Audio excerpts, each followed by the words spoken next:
Endurance take के CEO और ED Ramesh Gehani आज मौजूद हैं बात करने के लिए बिजनेस के बारे में और जो वो कदम उठा रहे हैं अपने बिजनेस को बढ़ाने के लिए। रमेश, गुड मॉर्निंग, 18 नाउ स्वदेश पे स्वागत है। सबसे पहले मैं आपसे एक लार्जर क्वेश्चन पूछना चाहूंगा क्योंकि ऑटो एंसिलरी काफी सिक्लिकल स्पेस भी है। क्या ये अज्यूम करना उचित होगा कि वर्स्ट ऑफ ऑटो एंसिलरी जो चाहे जो भी फैक्टर्स लेके हो, कुछ सालों से थोड़ा हेडविंड ज्यादा थी, क्या आपको लग रहा है कि वो उसके पीछे हैं और यहाँ से एक नई साइकिल की शुरुआत हो सकती है? नमस्कार। काफी अच्छा सवाल है आपका। मेरा ये मानना है कि हर चीज का एक पीक होता है और ऑटो इंडस्ट्री जो है वो सन 2016 से अगर मैं स्टार्ट करूं, डीमोनेटाइजेशन से लेकर अब तक एक सीरीज ऑफ डिसरप्शन पे चल रही है। और उसके अगेंस्ट पर जिन्होंने भी, मतलब चाहे वो ओईएम्स हो या टीयर वंस हो या सप्लाई बेस हो, सप्लाई चेन हो, जिन्होंने भी ये जो डी रिस्किंग और अल्टरनेट प्लान्स बनाए हैं अपने आप को री एस्टैब्लिश और रीअरेंज करने के लिए, जिसको हम रिकैलिब्रेट करते हैं, वो सब ऑलरेडी हो चुका है। तो अब किसी भी तरीके के डिसरप्शंस जो हैं वो सिस्टम जो है इतना वर्सेटाइल हो चुका है कि उसको एब्जॉर्ब कर लेता है। एक बात ये रह गई है फाइनली, जो सेमीकंडक्टर्स की शॉर्टेज है और अभी जो चाइना के डिसरप्टिव लॉकडाउन्स चल रहे हैं उसकी वजह से सप्लाई चेन में कोई दिक्कत आ सकती है। मगर लार्जली चाइना के लिए भी लोगों ने अपने आप को डी रिस्क कर लिया है और लोकल सप्लाईज लोकलाइजेशन काफी लार्ज स्केल तक हो चुका है। तो आप ये मान सकते हैं, ऑप्टिमिस्टिक हो सकते हैं कि ये प्रॉब्ली एक कमबैक का टाइम है। नंबर्स इंप्रूव हो रहे हैं, सेमीकंडक्टर्स की सिचुएशन इंप्रूव हो रही है और आने वाले महीनों में मैं काफी ऑप्टिमिस्टिक हूं कि ये नंबर्स इंक्रीज होंगे और सेल्स बेटर होंगी। सर, एक चीज़ आपसे और पता करनी थी कि इस बार के नंबर्स हम देख रहे थे, थोड़ा मार्जिन्स पे प्रेशर है और कामकाजी मुनाफा जिसको हम एबिटा कहते हैं टिपिकली, वहाँ पे भी हल्का सा प्रेशर आया है। सर, ये वन ऑफ है फिर ये आगे आपको थोड़ा और जूझना पड़ सकता है ये मार्जिन्स में जो थोड़ा प्रेशर आया है?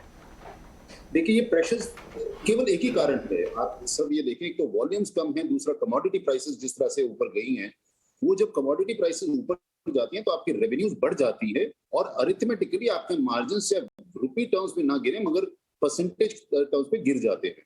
तो इसकी अरिथमेटिक के पीछे अगर हम मतलब ज्यादा ध्यान ना दें, ये देखें कि एक किसी भी कंपनी की परफॉर्मेंस उसके सेल्स के रिप्रेजेंटेशन में और उसकी एब्सोल्यूट रेवेन्यू कलेक्शन और प्रॉफिट मेकिंग में किस तरह से चल रही है, क्या एक्शंस लिए जा रहे हैं कि इन चीजों को मिटिगेट किया जाए, क्या एक्शंस लिए जा रहे हैं कि कमोडिटी प्राइसेस जो इंक्रीज है, ये जो इंडेक्सिंग है जितनी जल्दी हो सके अपना ओईएम से रिलीज करने के लिए, और कॉस्ट जो बाकी तरीके की कॉस्ट बढ़ रही है उनको किस तरह से जल्द न्यूट्रलाइज किया जाए। तो आई थिंक कि ये प्रेशर्स रहेंगे, कंटिन्यू रहेंगे और हम अपने आप को रिकैलिब्रेट करते रहे इन प्रेशर्स के अगेंस्ट में, तो मार्जिन्स और सब मतलब डेफिनेटली इंप्रूव होंगे और प्रेशर्स तो हमेशा बने रहेंगे मगर मार्जिन्स डेफिनेटली इंप्रूव होंगे, क्योंकि जैसे जैसे कमोडिटी प्राइसेस जैसे अभी सॉफ्टनिंग हो जाएगी तो अरिथमेटिकली फिर बेटर नजर आएगा। राइट, तो ये मार्जिन्स की बात करते हैं हम। अगर हम अज्यूम करें कि पीक ऑफ रॉ मटेरियल आपका स्टील और दूसरे इंडस्ट्रियल मेटल्स वो बन चुका है और डिमांड आती, क्योंकि हम फाड़ा से जब बात करते हैं तो वो कह रहे हैं कि 8 लाख गाड़ियों की अनमेट डिमांड तो सिस्टम ही है, रिप्लेसमेंट डिमांड दूसरी चीज है। तो आपको नेक्स्ट 12 से 14 महीने में मार्जिन कहां पे बढ़ता हुआ नजर आता है? एक रफ एज में एस्पिरेशनल नंबर क्या होगा? देखिए, हमें मतलब फॉरवर्ड लुकिंग नंबर्स को नहीं देखना चाहिए, मगर हमें एक चीज को देखना चाहिए, ऑटो इंडस्ट्री या even endurance for that matter, हम अगर पीक को देखें तो वो 2019 FY19 का था जब 24.42 मिलियन व्हीकल्स बनी थी। आज की तारीख में 17.9 मिलियन व्हीकल्स बनी है। इसका मतलब करीब करीब 7 मिलियन व्हीकल शॉर्टेज है सिस्टम में, वो चाहे डिमांड के कारण हो, चाहे सेमीकंडक्टर्स के कारण हो, चाहे लॉकडाउन के कारण हो या सप्लाई डिस्ट्रप्शंस के कारण हो, मगर मार्केट साइज उतना अवेलेबल है और अगर हम उसी मार्केट लेवल पर पहुंच जाते हैं तो मार्जिन्स तो डेफिनेटली उससे फर्दर इंप्रूव हो जाएंगे। तो यानी अगर आप अपसाइड देखना चाहें तो मैं इसका रिएक्शन, मेरा पहला रिएक्शन होगा कि हाँ भी जो 2019 FY19 में जो मार्जिन लेवल थे वहां तक तो हम सब पहुंचेंगे जरूर, जैसे ही ये 7 मिलियन व्हीकल्स का गैप कवर अप हो जाएगा। तो प्रियंका, अभी हम एक हफ्ते पहले जब मारुति से बात कर रहे थे और हम शैलेश चंद्रा की भी लास्ट वीक की कमेंट्री है कि 2019 की पीक जो कैपेसिटी पीक सेल्स थी ना, इंडस्ट्री की पीक सेल्स, वो शायद 22-23 में क्रॉस होती हुई नजर आ रही है और रमेश भी एग्जैक्टली यही बात बोल रहे हैं। सो रमेश, पीक अगर क्रॉस होगा उसके बाद 10% की ग्रोथ इंडस्ट्री कर सकती है सालों साल, आपको लग रहा है ऐसा? That's a very good question. देखिए आज की तारीख में जितनी अनसर्टेनिटीज चल रही हैं, जितने मल्टीपल चैलेंजेस चल रहे हैं, मल्टीपल डायनेमिक्स चल रही है इंडस्ट्री के ऊपर, ऑटो इंडस्ट्री के ऊपर, या वैसे भी बिजनेस सिस्टम और बिजनेस मॉडल्स के अगेंस्ट में इंडस्ट्री डायनेमिक्स चल रही है, उसके प्रति ये बोलना कि 10% इंक्रीज होगा या 9% होगा, दैट इज एनीबॉडीज गेस। सो मैं उस पर कोई नंबर रखना नहीं चाहूंगा। मेरा फर्स्ट टारगेट यही होगा, एटलीस्ट अपने के जितनी हमारे पास कैपेसिटीज एस्टैब्लिश्ड हैं, तो 24 मिलियन व्हीकल्स की, वहां तक हम पहुंच जाएं। उसके बाद हमें आगे देखने के लिए और भी विजिबिलिटी और समय मिलेगा। क्या आज हमने ये सोचा कि एक स्पेशल बातचीत ऑटो एंसिलरी सेक्टर के सारे फैक्टर्स एट प्ले, सारे मुद्दे और आउटलुक और गाइडेंस क्यों ना ले लें? देखिए हमारे साथ मिंडा इंडस्ट्रीज के ग्रुप CFO और ED सुनील बोहरा भी जुड़ रहे हैं।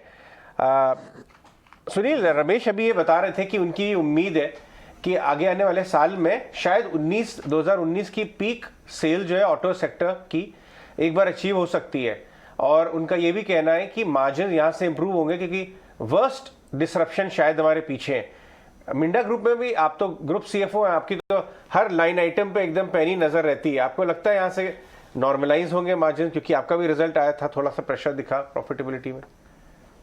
जी, जैसा कि आपने देखा होगा, अगर हम क्वार्टर ऑन क्वार्टर बात करेंगे तो लास्ट क्वार्टर पिछले काफी क्वार्टर के मुकाबले काफी बेहतर रहा है। हमारे एवरेज मार्जिन्स जो थे करीब 11.4% रहे हैं, जो कि पिछले 2 क्वार्टर में करीब 10.8 थे। सो अगर हम क्वार्टर ऑन क्वार्टर की बात करें तो डेफिनेटली एक इम्प्रूवमेंट है, एक मोमेंटम आया है।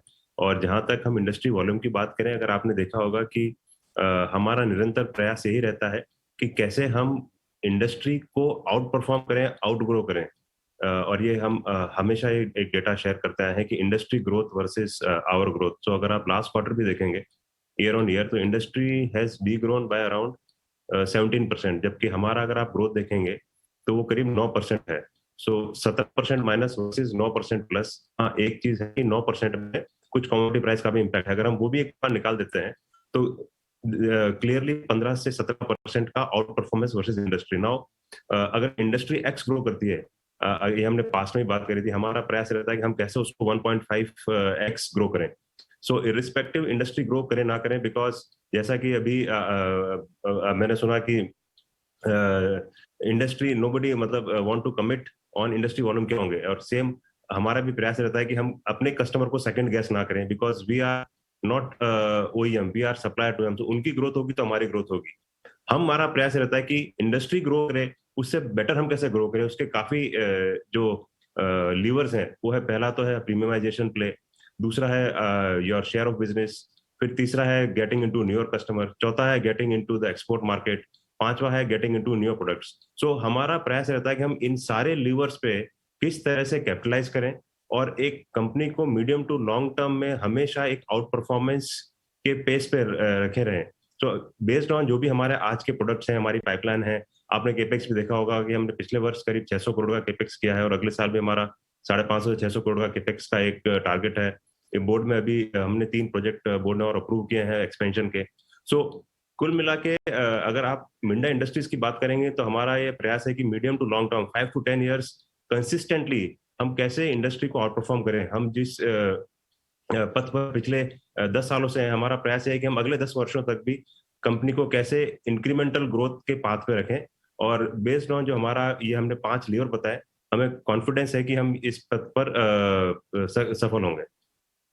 मिस्टर सुनील, आपने अभी कैपेक्स की बात ही की, आप फंड रेज भी कर रहे हैं, यहाँ डेट सिक्योरिटीज के जरिए आप ये फंड्स रेज करने वाले हैं, क्या कहाँ यूज होंगे ये फंड्स, अगर इस पे डिटेल्स आप शेयर कर पाए?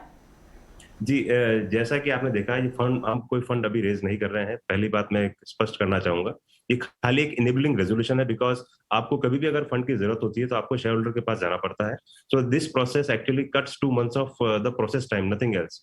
अगर आप फंड की बात करेंगे तो आप पिछले वर्ष का अगर हमारा EBITDA देखेंगे वर्सेस कैपेक्स देखेंगे, we are enough funded from basically internal accruals. So अगले वर्ष भी जो हमारी कैपेक्स की नीड है, हम उससे कहीं ज्यादा उम्मीद करते हैं कि हमारा EBITDA, ऑपरेटिंग EBITDA होगा, और हमें इंटरनल ग्रोथ और ब्राउनफील्ड और ग्रीनफील्ड ग्रोथ के लिए कुछ ज्यादा कैपेक्स की जरूरत नहीं पड़ेगी। इंटरनल मिसमैच हो सकता है, but we are not going to dip into this enabling resolution. So it is more of enabling thing. There is as of now मतलब कोई प्लान नहीं है मार्केट में कोई बड़ा डेट रेज करने का। रकम है कितनी, करीब 2000 करोड़ की रकम है क्या? जी 1000 करोड़। दिस अगेन हम हर साल लेते हैं, पिछले वर्ष हमने 750 का लिया था, इस बार हमने 1000 का लिया है, but we have not last year also not raise any debt significantly, और इस साल भी हमारा कोई ऐसा एज ऑफ नाउ कोई प्लान नहीं। ठीक है सुनील, एक ई व्हीकल्स पे भी आपसे पता करना चाहते हैं, वहाँ से अभी आपको कितना ऑर्डर्स फ्लो आ रहा है और उसके लिए आप कितना प्रिपेयर हैं? अगर मान लीजिए अगले 1.5 साल में 3 साल में ऑर्डर फ्लो बढ़ते हैं तो टेक्नोलॉजी जो इसको हम रिवैम्पिंग कहते हैं वो किस स्टेज पर अभी चल रही है? जी, सो जैसा कि आपने देखा होगा, हमने पिछली बार भी शेयर किया था कि हमारा जो किट वैल्यू है स्पेसिफिकली 2 व्हीलर और 3 व्हीलर के लिए, ईवी के लिए, वो 50,000 रुपए से भी ऊपर है, जो कि एक काफी बड़ा अमाउंट है। इनफैक्ट अगर आप हमारा प्रोडक्ट पाइपलाइन देखेंगे, be it BMS, motor controller, telematics, battery pack, there multiple products जो कि ऑलरेडी हमारे जो प्रोडक्ट्स हैं, वो आप अगर भारत में देखेंगे तो किसी और मैन्युफैक्चरर के पास वो प्रोडक्ट लाइन नहीं है। सो हमारा प्रयास ये है कि हम कैसे उन प्रोडक्ट्स पे कैपिटलाइज करें, और दूसरा जो हमारे एग्जिस्टिंग प्रोडक्ट्स है, जैसे कि हमने पास में बातचीत करी है कि हमारे जितने भी प्रोडक्ट्स हैं, अगर हम सिर्फ फिल्टर और CNG के कंपोनेंट निकाल दें तो उनको ईवी ट्रांजिशन से कोई भी डिमेरिट नहीं है। सो हमारा प्रयास है कि हम कैसे एग्जिस्टिंग जो मार्केट शेयर है, एग्जिस्टिंग प्रोडक्ट्स है, उनका किट वैल्यू मेंटेन करें और on top of it EV का और कैपिटलाइज करें।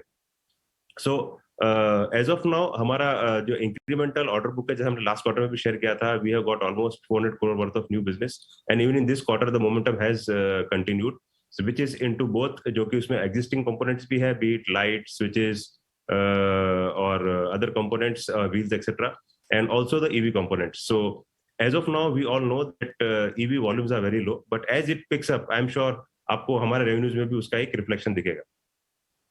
रेवेन्यू में तो आपके साल दर साल स्टेडी ग्रोथ कारोबार में, लेकिन 19 ऑनवर्ड्स थोड़ा मार्जिन नीचे आता गया है, ये एक इशू है। ऑफ कोर्स डिसरप्शन भी बहुत सारे होते गए और अब आप कह रहे हैं कि वापस इंडस्ट्री बीटिंग परफॉर्मेंस को टारगेट कर रहे हैं। कमेंट्री बहुत ही सॉलिड, देश की 2 बड़ी कंपनीज मिंडा इंडस्ट्रीज और इंड्योरेंस बात करते हुए। बहुत बहुत धन्यवाद आप दोनों का आज शो में शामिल होने के लिए। चलिए आगे चलते हैं।